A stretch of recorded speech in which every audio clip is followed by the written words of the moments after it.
the Deepwater Horizon oil spill. It's the largest oil spill in the history of the US. So there's a big area that got impacted. A lot of impact happened in deeper waters. These are places that humans rarely go, Mesophotic and deep benthic communities. And the Mesophotic zone we commonly can refer to as the twilight zone, where light begins to fade from the sun. It's poorly understood. In an effort to provide support, it made sense to bring some of the best folks we know to the table to help bring their resources to bear. To restore the Gulf's Mesophotic and deep benthic zone, ensure its resiliency for any potential future events, as well as better understand the species that were injured.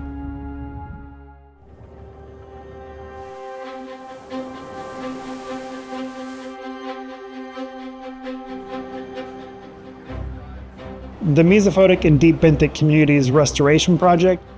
We are collaborating with a wide variety of organizations within the aquarium community, looking at different types of ways to move coral from one spot to another. In Roatan, we are primarily working on team building. That way, when we get out to the field, we are already a well-oiled machine. On each dive, we're either putting down arrays to hopefully help corals grow. We're also taking samples, assessing the genetic diversity that's down there. Collecting coral species that are specific to the system, understand its current state of health in order to preserve it and also restore these corals.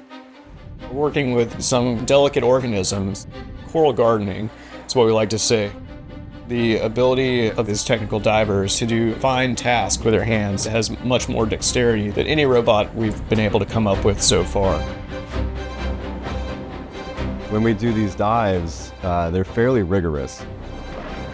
We're going over the side in challenging sea state conditions, putting on our equipment that can weigh up to 200 pounds, and that management of equipment only becomes more challenging the deeper you go. There can even be life or death scenarios where we need to be together as a team. Each of these divers have a rich history. We have folks that are former paramedics, people that have done technical diving from all over the world. These folks are either scientists or run dive programs of their own. It really does feel like the dream team. We've been training with each other for quite some time now, which has allowed us to be extremely successful at depth, hit our benchmarks and things that we want to actually achieve underwater.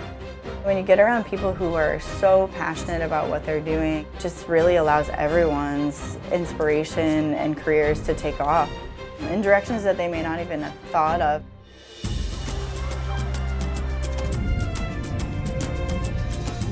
It's a great honor to be here and to be in the same room with such accomplished folks and people who are like-minded individuals that really care for the ocean. I just feel really fortunate to get to explore these regions, and I'm really passionate about helping to conserve them. Coral reef ecosystems, they are truly otherworldly. I'm more interested in understanding how we can restore these reefs in a resilient way that they are then able to survive the next stressor. For me now, it's starting to look ahead and see how can we be best prepared to anticipate the needs of the research community, because our oceans, the challenges they face, they aren't going away. We have one of the best teams that you could put together to do this type of work.